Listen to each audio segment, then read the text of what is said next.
Assalamualaikum warahmatullahi wabarakatuh. Saya Muhammad Diren Gifari, Prodi D3 Keperawatan. Baiklah, kali ini saya akan menjelaskan teori model keperawatan PEPLAU, mata kuliah keperawatan jiwa. PEPLAU mengembangkan teori keperawatan dikenal dengan keperawatan psikodinamik atau psikodinamik nursing. Teori ini dipengaruhi oleh model hubungan interpersonal yang bersifat terapeutik. PEPLAU mendefinisikan teori keperawatan psikodinamiknya sebagai berikut. Keperawatan psikodinamik adalah kemampuan untuk memahami perilaku seseorang untuk membantu mengidentifikasikan kesulitan-kesulitan yang dirasakan dan untuk mengaplikasikan prinsip-prinsip kemanusiaan yang berhubungan dengan masalah-masalah yang muncul dari semua hal atau kejadian telah dialami. Pertama, fase orientasi. Fase orientasi dimulai oleh perawat. Ini adalah fase di mana perawat dan pasien berkenalan dan menentukan pola hubungan mereka yang pada akhirnya akan berpusat pada pasien. Fase orientasi perawat melibatkan keterlibatan klien dalam pengobatan, memberikan penjelasan dan informasi, dan menjawab pertanyaan.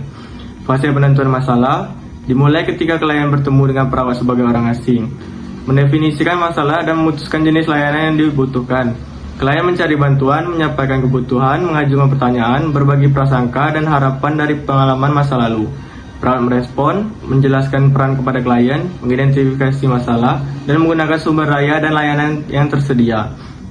Yang selanjutnya, fase identifikasi. Pada fase ini, klien mulai mengidentifikasi masalah yang harus diselesaikan dalam hubungan, bertujuan membantu pasien mengenali peran interdependen atau partisipasinya dan meningkatkan tanggung jawab terhadap dirinya sendiri. Setiap pasien mempunyai respon berbeda-beda pada fase ini.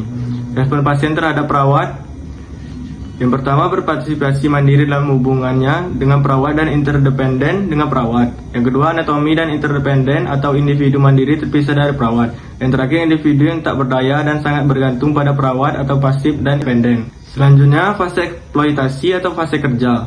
Fase ini fokusnya adalah menggunakan bantuan profesional untuk alternatif pemecahan masalah. Pelayanan yang diberikan berdasarkan minat dan kebutuhan dari pasien. Pasien mulai merasa sebagai bagian integral dari lingkungan pelayanan. Klien mempercayai sepenuhnya perawat dan memanfaatkan sepenuhnya pelayanan dan kemampuan profesional perawat. Perawat dan pasien berupaya mencapai tujuan pemulangan dan terminasi. Pada fase eksploitasi, klien memanfaatkan sepenuhnya layanan yang ditawarkan. Penggunaan bantuan profesional untuk alternatif pemecahan masalah. Keuntungan pelayan digunakan berdasarkan kebutuhan dan kepentingan pasien. Individu merasa seperti bagian integral dari lingkungan yang membantu. Mereka mungkin membuat permintaan kecil atau teknik menarik perhatian. Prinsip-prinsip teknik wawancara harus digunakan untuk mengeksplorasi, memahami, dan menangani masalah mendasar secara memadai.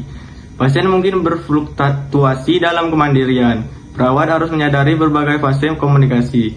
Perawat membantu pasien dalam memanfaatkan semua cara bantuan. Dan yang terakhir, fase resolusi atau fase pengakhiran. Fase terminasi hubungan perawat-klien terjadi setelah tujuan klien saat ini terpenuhi. Perawat dan klien merangkum dan mengakhiri hubungan mereka. Salah satu aspek kunci dari hubungan perawat-klien dibandingkan dengan hubungan sosial adalah hubungan tersebut bersifat sementara dan seringkali berlangsung singkat, di mana pasien berusaha untuk melepaskan rasa ketergantungan kepada tim medis dan menggunakan kemampuan yang dimilikinya agar mampu menjalankan secara sendiri. Pada fase resolusi, klien tidak lagi membutuhkan layanan profesional dan melepaskan perilaku ketergantungan. Hubungannya berakhir. Pemutusan hubungan profesional. Kebutuhan pasien telah dipenuhi melalui efek kolaboratif pasien dan perawat. Sekarang mereka perlu mengakhiri hubungan terapeutik dan memutuskan hubungan di antara mereka. Kadang-kadang mungkin sulit bagi keduanya karena ketergantungan psikologis. Baiklah, mungkin itu saja penjelasan mengenai teori model keperawatan PEPLAU dari saya. Saya akhiri. Wassalamualaikum warahmatullahi wabarakatuh.